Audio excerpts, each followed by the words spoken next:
Halo sobat, jumpa lagi melanjutkan kisah Keris Nogososro dan Sapu Inten karya Esa Mintarja. Kali ini dalam episode Kabut Kelam di Pamingit. Selamat menikmati. Salam budaya.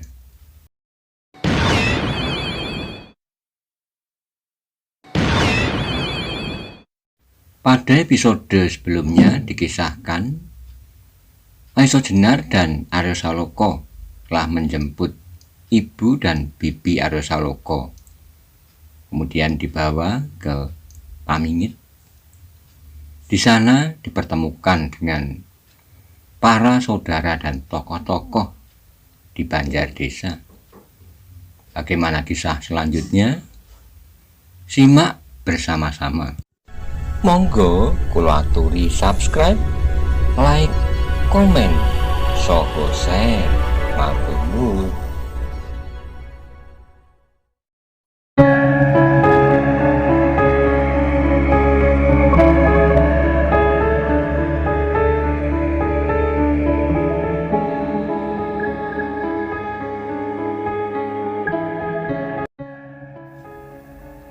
Suara itu perlahan sekali.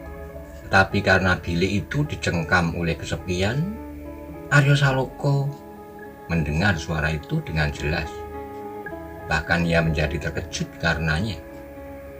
Seperti kehilangan kesadaran, ia melangkah maju dan berjongkok di samping bibinya.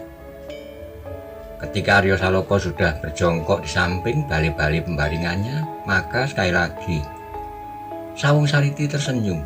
Hampir tidak kedengaran ia berkata, "Bagaimana dengan luka di dadamu, Kakang?" Aryo Saloko menjadi tergagap. Mengapa ditanyakan justru luka di dadanya itu? Maka jawabnya, "Baik, Adi, sudah baik." Suatu kenangan yang tak dapat terhapuskan, bisik Sawung Sariti kemudian. "Di dadamu, Kakang, akan tergores sebuah garis bekas luka itu, dan garis itu tak akan hilang apabila Kakang nanti bercermin di air rawa bening. Maka Kakang akan melihat goresan luka itu, dan teringatlah Kakang kepadaku."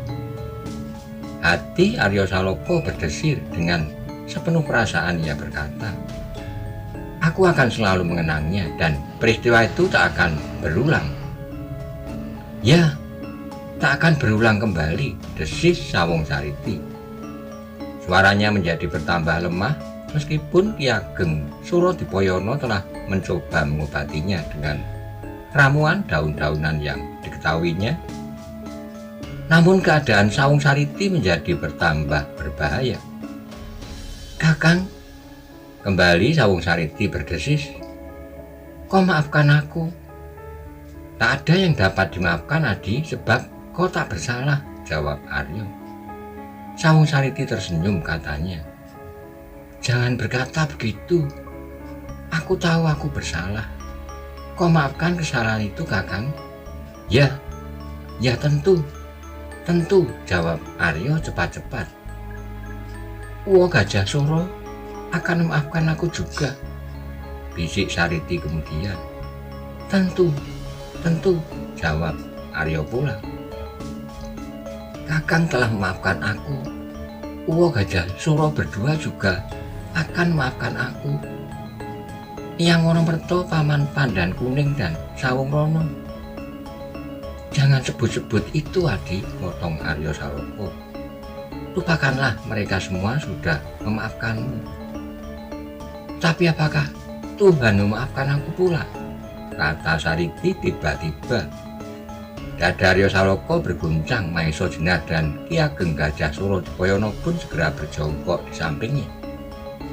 Mereka sudah tidak dapat mempertahankan nyawa itu. Tuhan telah memanggilnya. Karena itu Ki Ageng Surodipoyono berbisik di telinga anak muda itu, "Sebutlah nama Tuhan. Tuhan Maha Pengampun. Tuhan Maha Pengampun." Kata-kata itu hampir tak terdengar, namun Sawung Sariti telah mengucapkannya. Dengan tenangnya ia menutup matanya. Sebuah jerit yang tinggi membelah keheningan suasana. Nyai Ageng Lembusura memekik dan memanggil nama anaknya. Namun Sawung Sariti telah pergi. Dengan air mata yang berlinang, Nyai Ageng Gajah Suro mencoba menenangkan hati adik iparnya. Namun usahanya sia-sia. Sawung Sariti adalah satu-satunya anak yang akan menyambung hidupnya, yang akan dapat menjadi tempat menumpahkan harapan serta cita-citanya. Namun anak itu kini telah pergi dan tak akan kembali. Karena itu seakan-akan nyawanya sendirilah yang telah lepas dari tubuhnya. Kalau demikian maka akan lebih baik baginya seandainya nyawa anaknya dapat ditukar dengan nyawanya. Seandainya ia sendiri boleh menggantikan anaknya menghadap Tuhannya. Lembusura masih berdiri seperti patung. Bibirnya bergetar dan tubuhnya menggigil. Matanya yang tajam menjadi suram dan berlapis air mata. Beberapa kali ia menggigit bibirnya, tetapi kemudian bibir itu bergetar kembali. Dipandanginya wajah anaknya yang pucat pasi. Namun bibir yang pucat itu membayangkan senyum keikhlasan. Dan tiba-tiba di wajah yang pucat itu seakan-akan memancar gambaran peristiwa yang pernah terjadi. Anak itu terlampau jauh tersesat. Tapi bukan salah anak itu, dialah yang telah mendorongnya tampil ke depan. Dengan penuh harapan dan khayalan masa mendatang. Di mana khayalan kepada anak itu kekuasaan dan kemuktan yang sempurna. Tanah perdikan Pangeran Tunan. Ki Ageng Lembusura menggeram. Penyesalan yang tak terkira telah menghentak dadanya seperti akan pecah. Demikian dahsyatnya perasaan itu mencekam jiwanya sehingga tiba-tiba tubuhnya menjadi lemah. Perlahan ia melangkah ke sudut ruangan itu. Kedua tangannya menutupi wajahnya seolah hendak menyembunyikan segenap kenangan yang datang silih berganti. Hanya saat-saat ia terdengar jerit tangis istrinya yang memenuhi ruangan itu. Arya Saloka pun tak dapat menahan rasa harunya. Meskipun nyawanya sendiri hampir direnggut tangan adiknya, namun ia tak sampai hati melihat mayatnya terbujur diam di hadapannya. Karena itu maka tanpa disadarinya ia berdiri dan perlahan-lahan melangkah keluar meninggalkan ruangan itu. Di bawah pohon sawo ia terhenti. Suara tangis bibinya masih terdengar jelas. Akhirnya ia berdiri saja di situ bersandar pada pokok sawo yang jauh lebih besar daripada tubuhnya sendiri. Seluruh Pamingit menjadi berkabung, putra satu-satunya kepala daerah Perdikan. Mereka gugur pada saat anak muda yang berani itu bertempur melawan Bugel Kaliki. Tidak saja orang Pamingit, namun orang Banyu Biru pun ikut bergabung. Mereka ikut merasakan betapa daerah Perdikan belahan tanah Banyu Biru itu kehilangan pemimpinnya. Hari itu suasana Pamingit menjadi suram. Mereka disibukkan oleh persiapan pemakaman jenazah pahlawan yang masih muda itu, yang gugur dalam pengabdian melawan hantu bongkok yang sakti. Ketika fajar pagi berikutnya pecah di timur, semua persiapan telah selesai. Hari itu akan diselenggarakan pemakaman Sawung Sariti dengan upacara kebesaran. Seluruh penduduk Pamingit tumplak blak berjejal di sepanjang jalan yang akan dilewati iringan jenazah. Mereka ingin memberikan penghormatan terakhir terhadap pahlawannya yang telah menjadi tawur bagi kesejahteraan dan kebesaran rakyat Pamingit. Upacara itu menjadi bertambah khidmat dengan hadirnya dua perwira pasukan Demak, Paningron dan Gajah Alit. Keranda jenazah Sawung Sariti diletakkan di tengah-tengah reruntuhan pendopo rumahnya. Dengan sengaja reruntuhan itu tidak dibersihkan lebih dahulu. Para pemimpin Pamingit dan Banyu Biru, bahkan kedua tamu dari Demak itu duduk saja di atas balok kayu yang berserak-serakan di sekitar keranda itu.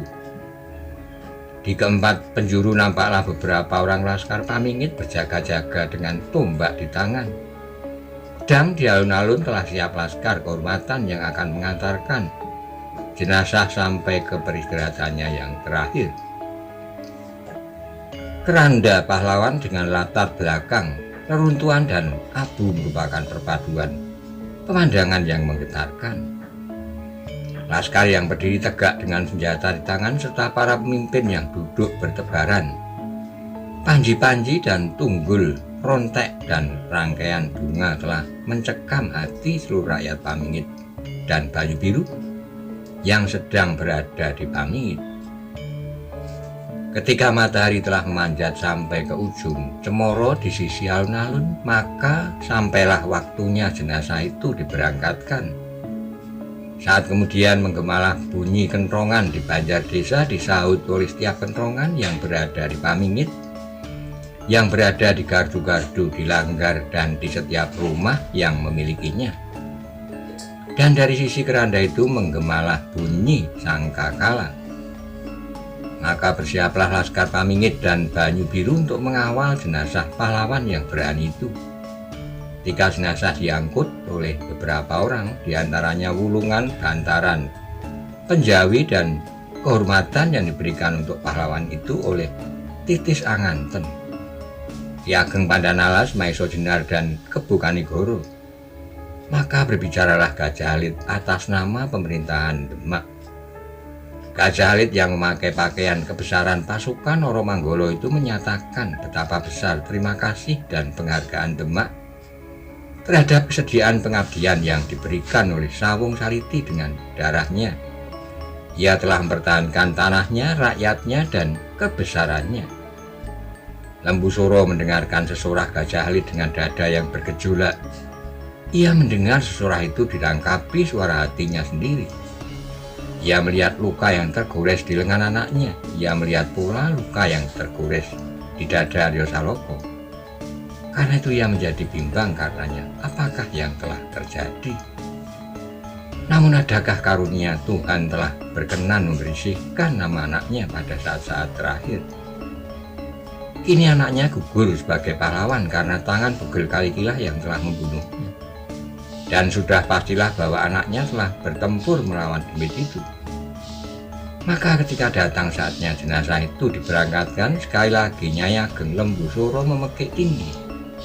Ia kemudian meronta-ronta di tangan Nyai Ageng Gajah Suro dan Roro Wilis. Lembu Suro yang melihat keadaan istrinya menjadi sangat beribah hati. Didekatinya istrinya itu, dipegangnya pundaknya dan dibisikkan di telinganya kata-kata pemupus. Sudahlah Nyai, anakmu pergi menghadap Tuhannya dengan bekal yang cukup. Ia gugur sebagai pahlawan. Ikhlaskan dia supaya ia menghadap Tuhan dengan tenang. Nyai Ageng Lembu Suro mendengarkan kata-kata suaminya, namun amatlah sulit baginya untuk memadukan perasaannya dengan nalar. Karena itu justru oleh sentuhan tangan suaminya hatinya semakin menggelora. Cepat-cepat ia membalikkan tubuhnya, menjatuhkan dirinya di tangan suaminya. Setelah itu Nyai Ageng Lembu Suro tak tahu lagi apa yang terjadi. Pingsan. Beberapa orang menjadi sibuk mengurusnya. Diangkatnya tubuh itu masuk ke banjar desa. Dalam pada itu keranda jenazah mulai bergerak. Di ujung barisan berjalanlah seorang anak muda yang tegap perkasa dengan tombak tak berperongko di tangannya. Itulah Aryo Saloko yang mandi tombak pusaka Banyu Biru Kiai Bancah. Sekali-kali ia menengadahkan wajahnya dan sekali-kali ia menunduk. Beribu-ribu masalah berputar-putar di otaknya. Sekali ia bersyukur pada Tuhan yang telah menyelamatkannya dan sekali ia berdoa semoga Tuhan menerima adiknya di sisinya. Kalau kemudian matanya terasa panas, Aryo segera mengangkat mukanya seolah-olah ada yang dicarinya di antara belayan mega yang putih dihembus angin lembut dari pegunungan. Hampir setiap wanita yang berdiri berhimpitan di tepi jalan meneteskan air matanya. Mereka melepas pahlawan dengan hati yang sedih. Mereka tahu bahwa Sawung Saliti adalah satu-satunya putra kepala daerah perdikan mereka. Bahkan putra yang agak terlalu dimanjakan. Betapa sedih ibunya, betapa sedih ayahnya, desis mereka.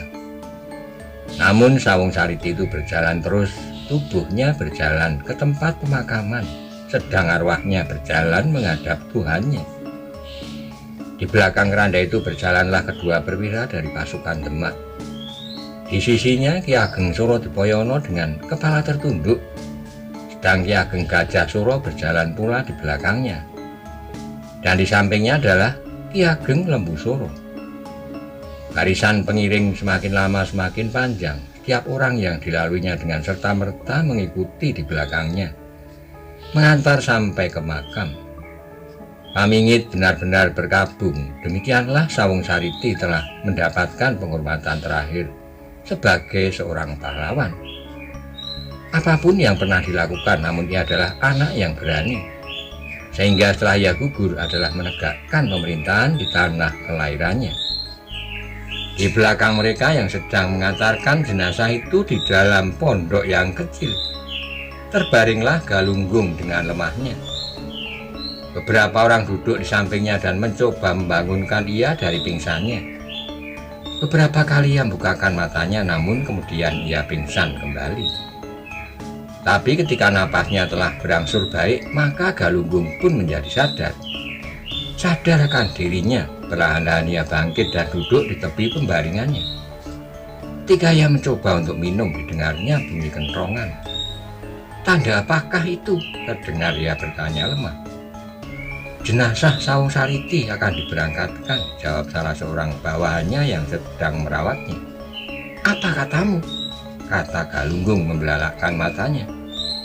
Bawahan Galunggung itu terkejut melihat sikapnya, namun ia menjawab juga.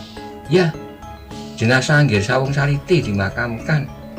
Jadi kau maksud Sawung Sariti telah meninggal? Ya, omong kosong, bentaknya. Bawahannya menjadi semakin tidak mengerti dan ia mencoba menjelaskan. Anggir Sawung Sariti terbunuh ketika ia sedang bertempur melawan Bugel Kaliki. Gila, gila. Galunggung tiba-tiba mencoba untuk berdiri sambil maki habis-habisan. Tapi tenaganya lemah sekali hingga ia terbanting di tempat pembaringan, pingsan. Tapi tidak lama kemudian Galunggung membuka matanya kembali. Ia segera bangkit dan merenggut kain penyejuk di kepalanya. Matanya memandang berkeliling ruangan yang sempit itu, tapi mata itu kini menjadi merah. Seperti orang kehilangan ingatan, ia berdiri tegak dan berteriak. Hei, kau tahu mengapa Sawung Sariti mati? Bawahannya menjadi cemas sambil menggeleng. Ia menjawab sekenanya. Tidak. Sawung Sariti mati karena pengkhianatan. Ternyata Bugel Kaliki bekerjasama dengan Aryo Saloko. Mereka bersama-sama membunuh Sawung Sariti, teriak Galunggung dengan mata bertambah liar. Tapi mereka bersama-sama bertempur melawan Bugel Kaliki, sahut bawahannya. Bodoh, bodoh kalian, teriak Galunggung. Kalian tahu apa? Akulah yang paling tahu keadaannya. Karena itu aku harus membalas dendam. Bawahannya semakin tidak mengerti. Mereka menjadi bingung dan mereka menjadi terkejut ketika tiba-tiba Galunggung menyambar pedang salah satu dari mereka dan tiba-tiba ia melompat pintu dan berlari sekencang-kencangnya. Menyeberangi halaman saat kemudian ia sudah hilang di balik regol halaman itu. Beberapa orang bawahannya menjadi bingung. Untuk saat mereka tidak tahu apa yang harus dilakukan, tetapi saat kemudian mereka sadar Galunggung menjadi orang berbahaya. Karena itu mereka harus berusaha mencegahnya, tidak-tidaknya melaporkan pada Ki Ageng Lembu Suro. Karena itu maka mereka pun bergegas meninggalkan halaman itu. Kemana? Tanya salah seorang dari mereka. Menyusul ke makam, jawab yang lain. Dengan berlari-lari kecil mereka pun segera pergi ke makam, di mana jenazah pahlawan yang masih sangat muda itu dimakamkan. Pada saat itu keranda jenazah berhenti di samping tiang kubur yang sudah dipersiapkan. Ketika jenazah sudah dibaringkan, doa pun dipanjatkan.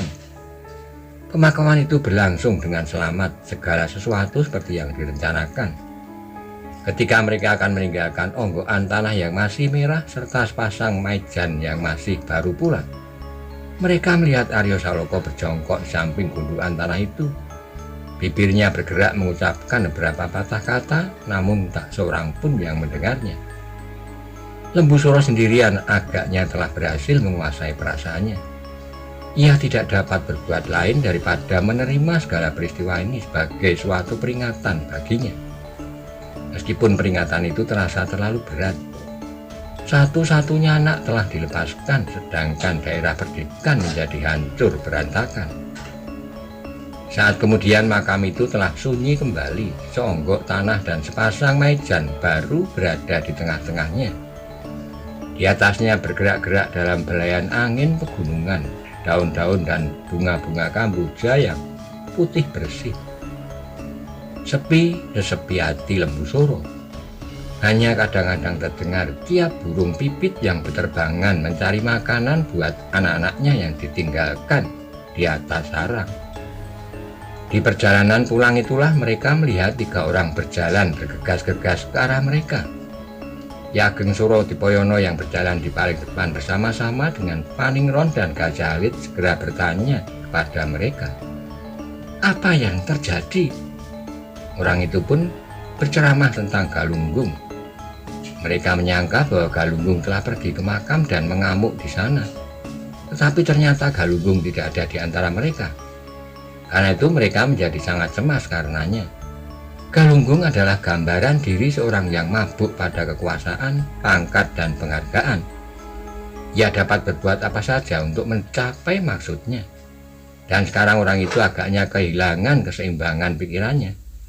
Sebab dengan hilangnya Sawung Sariti, segala cita-citanya ikut lenyap pula. Wulungan, Ki Ageng Lembu Suro manggil Wulungan pun segera berjalan di sampingnya. "Lihatlah apa yang dilakukan oleh anak gila itu," desisnya.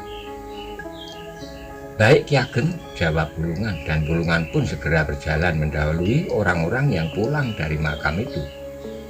Ketika Galunggung meninggalkan Rego Lalaman, ia memang tidak bermaksud pergi ke makam. Otaknya yang dipengaruhi oleh bermacam-macam persoalan itu ternyata tidak dapat lagi bekerja dengan baik. Dengan pedang telanjang ia berlari-lari ke Banjar Desa. Di dalam Banjar Desa itu beberapa orang perempuan sedang mencoba menenangkan hatinya Ki Ageng Lembu Soro, yang beberapa kali jatuh pingsan kembali. Kali-kali ia menangis melolong-lolong seperti anak-anak yang kehilangan golek kesayangannya. Namun semakin lama ia menjadi semakin tenang. Tapi saat kemudian mereka digaduhkan oleh kedatangan Galunggung, pedangnya yang telanjang itu diayun-ayunkan sambil berteriak memaki-maki. Dan karena itu bubarlah perempuan-perempuan desa itu bercerai-berai. Perempuan-perempuan itu berteriak-teriak dan berlari-larian. Mereka pada umumnya telah mengenal siapakah Galunggung itu. Seorang yang menakutkan bagi perempuan-perempuan, apalagi perempuan-perempuan muda. Sekarang orang yang menakutkan itu membawa pedang sambil berteriak memaki-maki. Nyai Ageng Lembu Suro terkejut juga melihat kedatangan Galunggung. Saat ia lupa pada keadaan dirinya sendiri. Ketika sebagian dari perempuan-perempuan itu telah berlarian keluar, maka Galunggung pun masuk ke Banjar Desa sambil berkata, "Hei, di mana Aryo Saloko?" "Galunggung," panggil Nyai Ageng Lembu Suro. "Aku mencari Aryo Saloko," jawab Galunggung. "Mengapa dengan Aryo Saloko?" tanya Nyai Ageng. "Pengkhianat, dibunuhnya Sawung Sariti bersama-sama dengan Bugel Kaliki," jawab Galunggung. Nyai Ageng Lembu Suro mengerutkan keningnya, katanya, "Kok keliru Galunggung? Mereka berdua telah berjuang bersama-sama melawan Bugel Kaliki itu." "Omong kosong," bentak Galunggung. "Galunggung," potong Nyai Ageng Lembu Suro, "kok kenal aku bukan?" Ya, Nyai Ageng Lembu Suro," jawab Galunggung. "Nah, kalau demikian dengarkan kata-kataku," sahut Nyai Ageng Lembu Suro. "Kau terlalu letih, barangkali beristirahatlah." "Tidak," jawab Galunggung, matanya semakin bertambah liar. "Aku harus membunuh Aryo Saloko." "Jangan sembunyikan monyet itu," bentaknya. "Jangan membentak-bentak aku Galunggung," jawab Nyai Ageng Lembu Suro. "Aku adalah ibu Sawung Sariti itu, dan aku adalah Nyai Ageng Lembu Suro, istri kepala daerah perdikanmu." Sejenak Galunggung terdiam, ia berhadapan dengan istri kepala daerah perdikannya.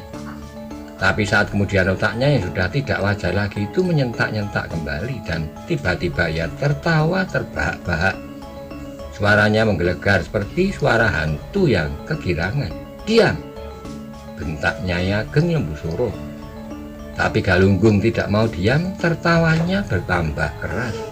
"Nah," katanya, "kau juga sudah berkhianat seperti Aryo Saloka. Kalau demikian akulah tinggal satu-satunya orang yang setia. Setia kepada Sawung Sariti dan setia kepada cita-citanya. Mempersatukan tanah perdikan Banyu Biru dan Pamingit. Ki Ageng Lembu Suro sendiri pun sudah tidak setia lagi. Kalau begitu semua harus aku lenyapkan.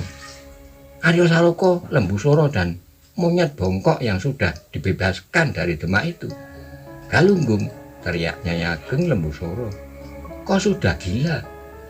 Tapi Galunggung tertawa terus. Di antara derai tertawanya ia berkata, "Kalian perempuan-perempuan ini pun akan aku bunuh pula, sebab kalian tidak mau menunjukkan di mana Aryo Saloka berada." "Jangan mengigo," potong Nyai Ageng Lembu Suro. Tapi hatinya pun menjadi bergetar juga. Nyai Ageng Gajah Suro menjadi gemetar. Galunggung agaknya telah benar-benar kehilangan pikiran wajarnya, dan ketika pedangnya itu diayun-ayunkan bergetarlah setiap dada orang yang melihatnya. Beberapa orang menjadi menggigil dan yang lain menjadi lemas tak berdaya. "Kalian tak akan dapat lari kalau kalian mencoba meloncat keluar.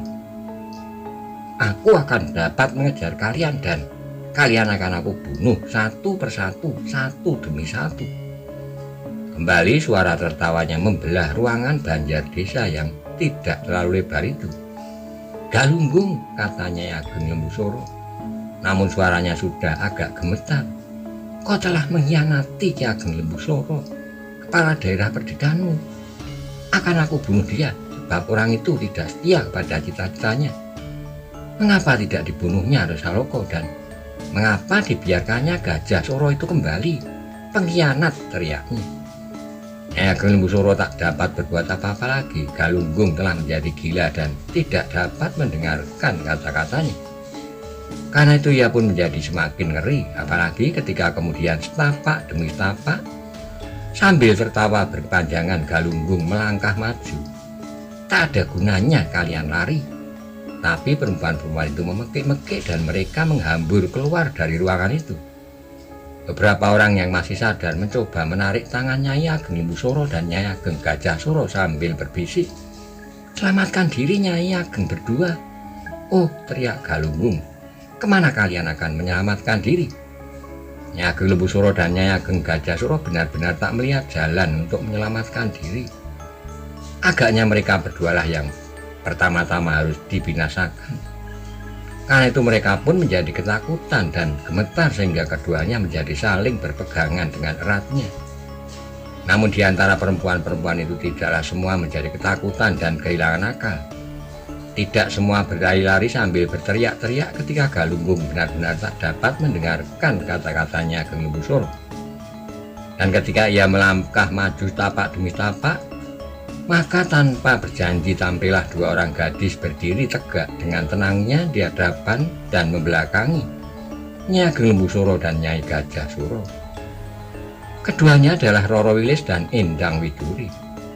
Maka terdengarlah bisik Roro Wilis perlahan, "Tenangkan hati Nyai, akan aku coba mencegah perbuatan orang itu." Nyai Ageng Lembu Suro dan Nyai Gajah Suro terkejut, bahkan Galunggung yang gila itu pun terkejut melihat ketenangan dua orang gadis itu. Nyai Ageng Gajah Suro dan Nyai Ageng Lembu Suro masih belum mengenal terlalu banyak siapakah mereka itu. Yang mereka ketahui hanyalah nama kedua gadis itu, dan bahwa kedua gadis itu bukanlah gadis Pamingit dan bukan pula gadis Banyu Biru. "Nini," panggil Nyai Gajah Suro, "kemarilah." Tapi Roro Wilis dan Endang Widuri tidak bergerak lagi dari tempatnya, bahkan menoleh pun tidak. Pandangan mereka tertuju ke mata pedang Galunggung yang berkilat-kilat tajam. Meskipun demikian, Roro Wilis menjawab, "Biarlah aku coba, Nyai." "Jangan ini." Nyai Ageng Lembu Suro pun mencoba mencegahnya. Ia tahu benar betapa berbahayanya Galunggung bagi perempuan, apalagi gadis-gadis cantik itu. Sejenak Galunggung memandangi keduanya, mula-mula matanya menjadi bersinar-sinar. Sambil tertawa dalam gilanya, "Hei gadis-gadis cantik, jangan berdiri di situ. Biarlah aku selesaikan urusanku, nanti kau boleh munggah-unggahi. Kau akan menjadi istri kepala daerah Perdikan Pamingit dan Banyu Biru. Kau dan aku."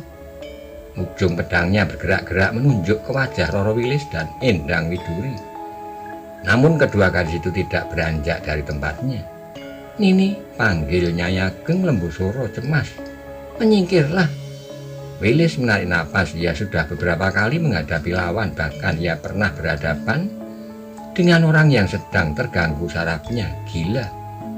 Meskipun demikian, ia masih mencoba untuk menenangkan hati Galunggung. Katanya, "Galunggung, kalau ada persoalan, biarlah persoalan itu diselesaikan. Persoalan antara kau dan Aryo Saloko atau antara kau dan Paman Lembusura. Tapi kami perempuan-perempuan di sini tidaklah tahu persoalan itu. Dan kalau kau bunuh kami pun persoalanmu tidak akan selesai." Sekali lagi Nyai Ageng Gajahsura dan Nyai Ageng Lembusura menjadi keheran-heranan. Kata-kata Roro Wilis diucapkan las-lasan, kata demi kata, sama sekali tak menunjukkan tanda-tanda kecemasan apalagi ketakutan. Galunggung mengerutkan keningnya. Matanya tiba-tiba menjadi suram. Meski otaknya tak wajar lagi, namun lamat-lamat ia menjadi teringat bahwa ia pernah melihat gadis-gadis itu. Satu atau dua kali, tapi di mana dan kapan? Akhirnya wajahnya menjadi tegang ketika kemudian teringat olehnya di mana ia bertemu dengan kedua gadis itu. Sehingga terlontarlah dari mulutnya, "Hei, bukankah kau gadis-gadis gila dari Gedangan? Kau masih mengenal kami?" jawab Widuri. "Bukankah kau pernah mengunjungi kami di Gedangan bersama harimau betina dari Gunung Tidar dan kemudian sepasang uling dari Rawa Bening?" "Gila!" teriak Galunggung. Matanya menjadi liar kembali. Kedua gadis itu ternyata pernah menghadapi laskarnya sebagai lawan yang tangguh. Bahkan bukankah mereka pernah bertempur melawan Joko Soko dan istri Simorodul? Tetapi otak Galunggung itu benar-benar telah tidak dapat berputar. Pikirannya hanyalah sesaat terpencar di kepalanya. Kemudian kembali gilanya mempengaruhinya. Karena itu maka sekali lagi ia tertawa. "Bagus, bagus, kalian akan menjadi istri yang baik. Menepilah, jangan biarkan perempuan itu melarikan diri. Jangan maju lagi," potok Roro Wilis.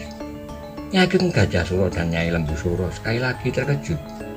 Mereka tidak percaya apa yang dikatakan oleh Roro Wilis, tetapi sekali lagi mereka mendengar gadis itu memerintah, "Galunggung, tetap di tempatmu." Galunggung yang hampir saja melangkah maju terhenti juga. Dipandangnya Roro Wilis dengan tajamnya, matanya telah memerah, semerah darah. Kemudian ia berteriak nyaring, "Pergilah, atau kau akan lebih dahulu mati." Nyai Ageng berdua di belakang kedua gadis itu benar-benar menjadi cemas. Mereka tidak mau mengorbankan orang lain untuk keselamatan mereka. Karena itu Nyai Ageng Gajahsura berkata, "Biarlah kami selesaikan urusan kami ini, menyingkirlah." "Tenangkan hati Nyai Ageng berdua," sahut Wilis, dan kedua perempuan yang ketakutan itu menjadi semakin tidak mengerti. Dalam pada itu Roro Wilis dan Widuri sudah tidak melihat kesempatan lain kecuali mengisur orang gila itu dengan kekerasan. Karena itu tiba-tiba Widuri berbisik, "Serahkanlah padaku, Bibi." Roro Wilis meredupkan matanya. Ia menjadi ragu-ragu. Gadis kecil ini masih terlalu sukar untuk mengendalikan dirinya. Kalau kemudian Galunggung itu terbunuh oleh Widuri masih belum diketahui. Apakah Ki Ageng Lembusura membenarkannya? Karena itu maka ia menjawab, "Aku sajalah yang menyelesaikannya, Widuri." "Ia bersenjata," jawab Widuri. "Sedangkan Bibi tidak, apalagi Bibi tidak siap dengan pakaian wajar untuk bertempur." "Kau juga tidak, Widuri," sahut Wilis.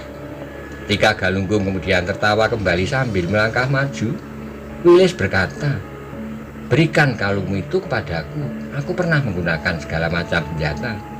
Selain kekhususan dalam bermain pedang, rantam itu akan lebih baik daripada sulur-sulur kayu yang pernah aku pakai berlatih dengan yang pandan alas."